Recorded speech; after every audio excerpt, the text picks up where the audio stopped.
di sini dari kelompok 1 Praktikum Farmasi Fisika kelas K. Jadi di sini kami akan menjelaskan mengenai uji terhadap serbuk atau granul, yaitu distribusi partikel. Dan di sini kami sudah memiliki data dari hasil pengamatan kami, yaitu ada 1, 2, 3, 4, 5 data.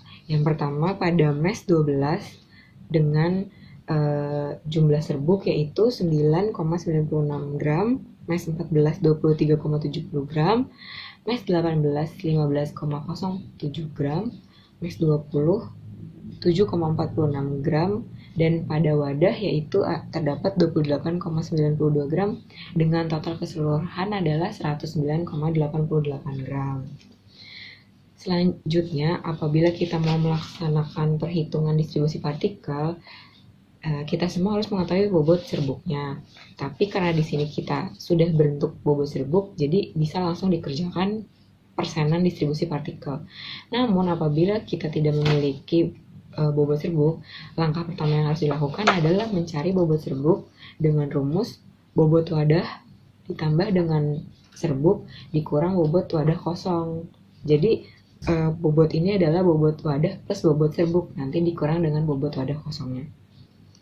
Selanjutnya, rumus dari persenan masing-masing mes adalah persen masing-masing mes sama dengan bobot serbuk pada setiap mes pada masing-masing mes dibagi dengan total seluruh bobot serbuk dikali 100%. Jadi nanti kita memiliki persen mes 12, persen mes 14, persen mes 18, persen mes 20, dan persen di wadahnya. Nanti kita jumlah hasilnya mendekati 100% atau 100%.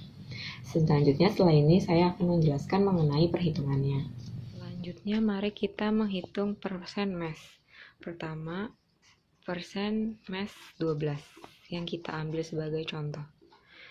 Pertama, bobot serbuk pada mes yaitu 9,96 gram dibagi dengan total seluruh bobot serbuk yang kita dapat yaitu 109,88 gram. 109,88 gram dikali 100%. Didapatkan hasil yaitu 9,06%. Dan perhitungan ini dilanjutkan untuk masing-masing mes 14 dengan bobot 23,70 gram, mes 18 juga mes 20 dan pada wadah. Nanti akan didapatkan hasil yaitu adalah pada mes 14 didapatkan 21,57%,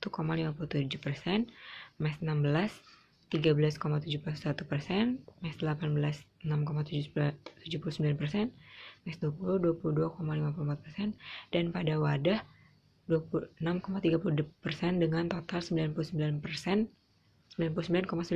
mendekati 100%. Setelah kita mendapatkan hasil perhitungan masing-masing mes, selanjutnya langkah yang harus kita lakukan adalah membuat grafik distribusi ukuran partikelnya, di mana sumbu X itu merupakan nilai dari mes yang kita gunakan, dan sumbu Y merupakan berat granul yang berada pada mes tersebut.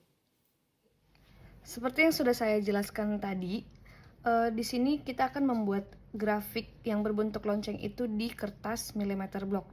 Sebelum kita menggambar grafiknya, kita buat dulu untuk sumbu X-nya itu adalah mes dan sumbu Y ini persentase dari granulnya.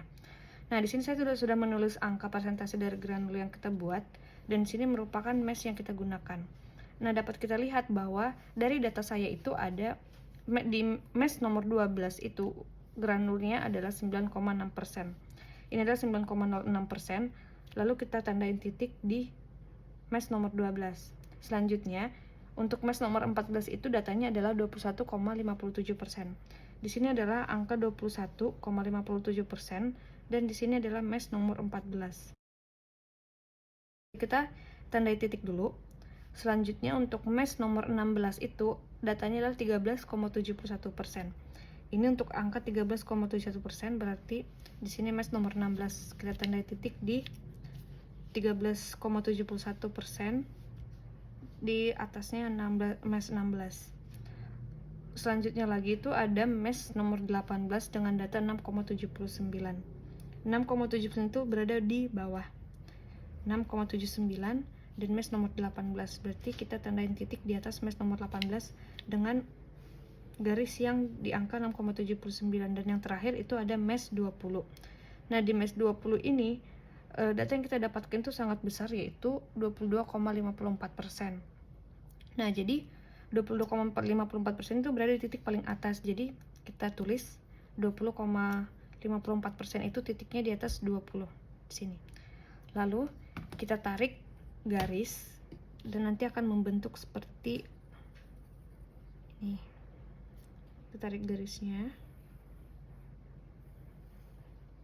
Nah, awalnya ini kalau misalnya sampai di sini sebenarnya berbentuk lonceng, tetapi karena angka kita terlalu besar di akhir, yaitu di mesh 12, di mesh nomor 20, maka grafiknya naik lagi seperti ini.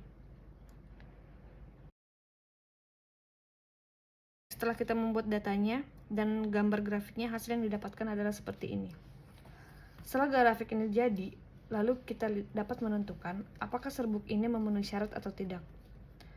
Jadi menurut hasil dari gambar yang sudah didapatkan, pada distribusi ukuran partikel itu, pertama, suatu serbuk akan memenuhi syarat distribusi partikel yang baik apabila memenuhi presentasi fineness antara 15-30%. Nah, membentuk suatu grafik yang berbentuk lonceng pada grafik yang sudah dibuat. Untuk presentasi fineness didapat hasil yang memenuhi syarat presentasi fineness yaitu 15-30%. Karena presentasi terkecil kita adalah 6,79% dan presentasi terbesar kita adalah 22,54%, yaitu pada mesh nomor 12 yang terkecil, dan yang terbesar itu pada mesh nomor 20. Nah, setelah kita lihat itu, bentuk dari grafik yang kita kerjakan itu tidak membentuk lonceng yang sempurna, melainkan grafiknya awalnya naik, kemudian turun, dan kemudian naik kembali. Jadi dapat disimpulkan bahwa distribusi partikel pada serbuk amoksisilin tersebut kurang baik. Saya Rahma Rizka di sini akan menjelaskan hasil dari grafik yang kami dapat. Di sini tidak berbentuk lonceng sesuai persyaratan. Dapat disimpulkan bahwa granul amoksisilin yang kami kerjakan itu tidak memenuhi syarat karena walaupun dalam range presentasi fineness yang masuk tetapi tidak berbentuk grafik lonceng. Uji distribusi partikel digunakan untuk menentukan sifat alir dari suatu granul. Pencampuran granul tersebut baik atau tidak dan akan menentukan nasib dari stabilitas obat yang nantinya akan jadi.